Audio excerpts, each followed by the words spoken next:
Je suis le bon berger qui donne sa vie pour ses brebis.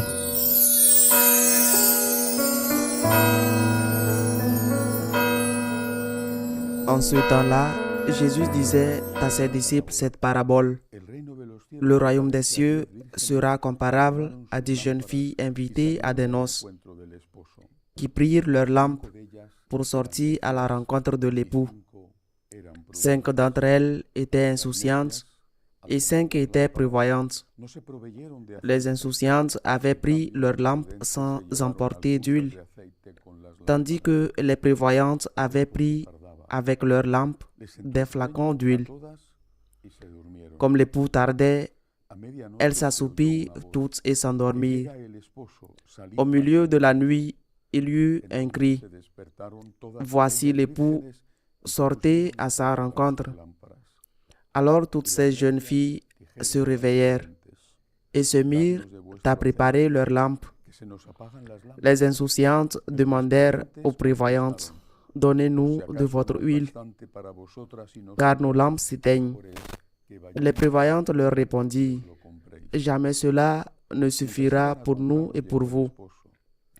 Allez plutôt chez les marchands, vous en achetez. Pendant qu'elle allait en acheter, l'époux arriva. Celles qui étaient prêtes entrèrent avec lui dans la salle des noces, et la porte fut fermée. Plus tard, les autres jeunes filles arrivèrent à leur tour et dirent, « Seigneur, Seigneur, ouvre-nous. » Il leur répondit, « Amen, je vous le dis, je ne vous connais pas. Veillez donc, car vous ne savez ni le jour ni l'heure. » Acclamons la parole de Dieu. Ces derniers jours, en Espagne, la mort d'une femme relativement jeune, au début de la quarantaine, bien connue dans le monde des célébrités, une catholique. Une catholique qui publiait, c'est-à-dire qui n'avait pas honte de sa foi. Une femme, une épouse, une mère de 2 enfants, a fait là une des journaux. Et sa mort a provoqué une forte émotion chez beaucoup. Elle avait été précédée quelques jours avant par la mort de son père et la veille ou le lendemain par la mort de son oncle. Enfin, elle a provoqué un choc à cause des circonstances. Cette femme, je le répète, une catholique pratiquante qui ne cachait pas sa foi. Cette femme est morte alors qu'elle faisait la sieste. Elle faisait la sieste. Elle a eu une crise cardiaque. On a réussi à la transporter vivante à l'hôpital et c'est là qu'elle est morte. Ce cas m'est revenu à l'esprit en lisant l'évangile d'aujourd'hui qui se termine par ces mots. Veillez, car vous ne savez ni le jour ni l'heure. Nous vivons avec la fausse conviction que nous allons vivre éternellement. La vie nous trompe en ce sens et j'ai même connu des personnes qui, même lorsqu'elles étaient plus proches de la mort, faisaient des plans pour l'avenir, des plans parfois même des plans d'investissement financier, alors qu'elles étaient déjà très gravement malades, qu'elles savaient qu'elles étaient gravement malades, qu'elles se trouvaient dans la zone des hôpitaux, par exemple pour les malades en phase terminale. En outre, notre société cache la mort. Elle la cache. Les morts ne sont plus veillés à la maison. Ils sont veillés, du moins en Europe, en Espagne, dans des endroits spéciaux appelés morgues. Ils ne sont pas autorisés à être vus à partir du moment où ils entrent à l'hôpital. Ce n'est que là, à la morgue, que vous pouvez voir leur visage, rien de plus. Et ce n'est qu'à titre de faveur spéciale qu'ils vous autoriseront à venir leur donner un baiser lorsqu'ils les amèneront pour les enterrer. C'est-à-dire que la mort est cachée. Mais c'est une réalité, et cette réalité qu'est la mort, réalité inexorable, dont on ne connaît ni le jour ni l'heure. Cette réalité a une valeur.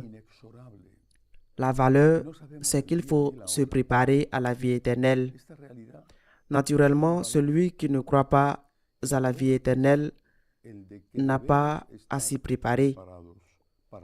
Mais c'est comme quelqu'un qui ne croit pas que la terre est ronde, qu'il croit ce qu'il veut, mais la terre est ronde. C'est-à-dire qu'on peut ne pas croire à la vie éternelle et ne pas croire au jugement dernier. Et pourtant, la vie éternelle existe et le jugement dernier existe. C'est quelque chose qui est lié à notre foi catholique, bien sûr. C'est quelque chose qui est lié à notre foi catholique.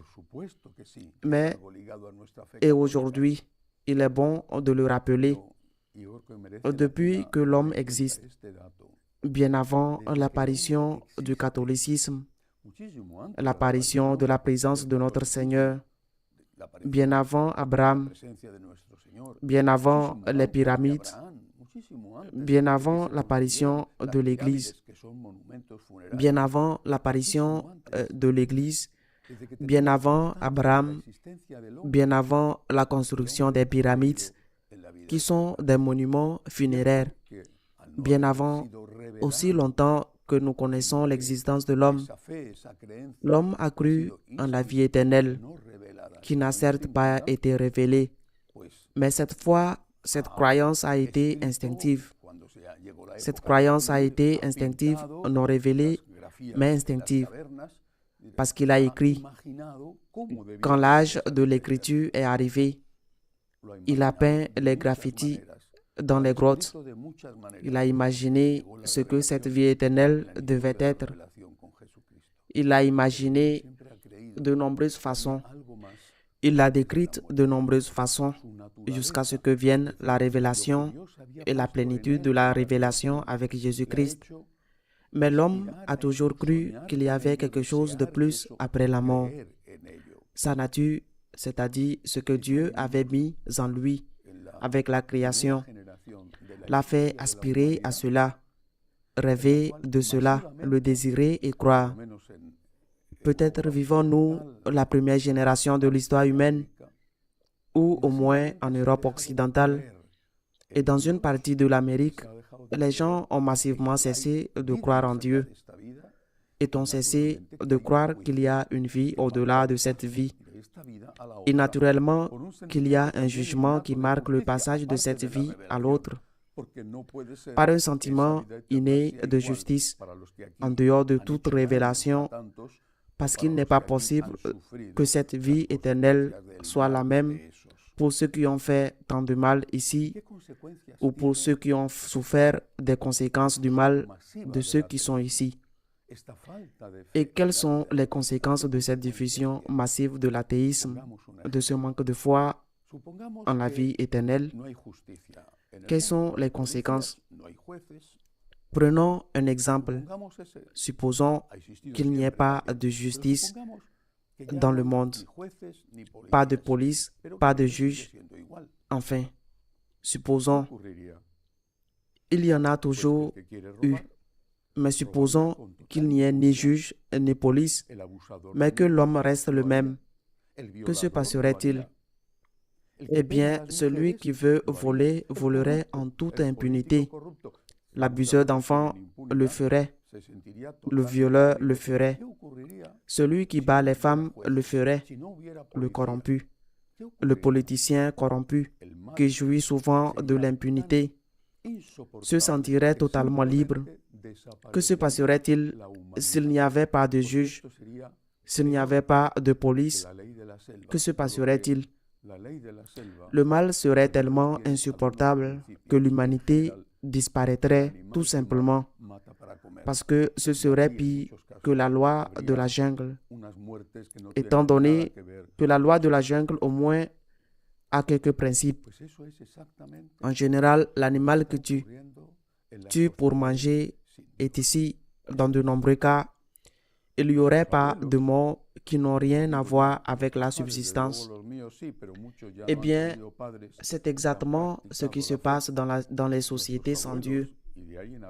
C'est-à-dire que nos grands-parents, je ne dis pas nos parents, certainement les miens, mais beaucoup d'entre eux n'ont pas eu de parents qui ont pratiqué la foi. Nos grands-parents étaient partis de là en arrière, savaient qu'ils pouvaient peut-être contourner les lois de la terre, peut-être, mais ils ne pouvaient pas contourner les lois du ciel. Ils ne pouvaient pas. Il y avait la vie éternelle et il y avait le jugement. Et c'était pour tout le monde, le riche, le pauvre, le noble, le vilain, tout le monde. À l'heure de la mort, nous allions rencontrer un juge miséricordieux, mais juge mais miséricordieux. La justice de Dieu est le salut de mon frère. La miséricorde de Dieu est mon salut. La justice de Dieu va me dire, le Seigneur l'affirme, va-t'en maudit de mon Père, car j'ai eu faim et tu ne m'as pas nourri. Ou bien la miséricorde de Dieu me dira, tu mérites l'enfer. Mais au moins au dernier moment, tu as demandé pardon et tu t'es repenti. Alors tu n'iras pas en enfer. Mais que se passe-t-il si ce dernier moment n'arrive pas? C'est-à-dire, si au dernier moment il n'arrive pas, je suis désolé, Seigneur, combien cela me fait mal de vous avoir blessé, combien cela me fait mal d'avoir offensé et blessé mes frères. Je suis désolé, Seigneur. Je me souviens d'un accident de route très grave. J'étais jeune. J'aurais pu mourir sans m'en rendre compte parce qu'il n'y a pas de temps. Il n'y avait pas 5 minutes, 1 minute. Il est vrai que toutes les morts ne sont pas comme ça. Il est vrai qu'il y a des moments où l'on peut se préparer. Mais même parfois, dans ces moments où l'on a un peu plus de temps, si l'on n'a pas pensé à Dieu, on ne pense pas à Dieu. Souvenons-nous aujourd'hui des paroles du Seigneur. Ce n'est pas n'importe quel avertissement. Ce n'est pas une plaisanterie. On vit comme on meurt et on meurt comme on vit. Si vous avez vécu avec Dieu, vous mourrez avec Dieu. Si vous avez vécu en croyant qu'il n'y a rien ici, vous mourrez dans l'angoisse.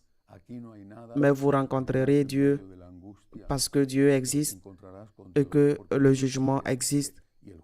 Vous ne savez ni le jour ni l'heure. Il est bon d'être préparé. Qu'ainsi soit-il.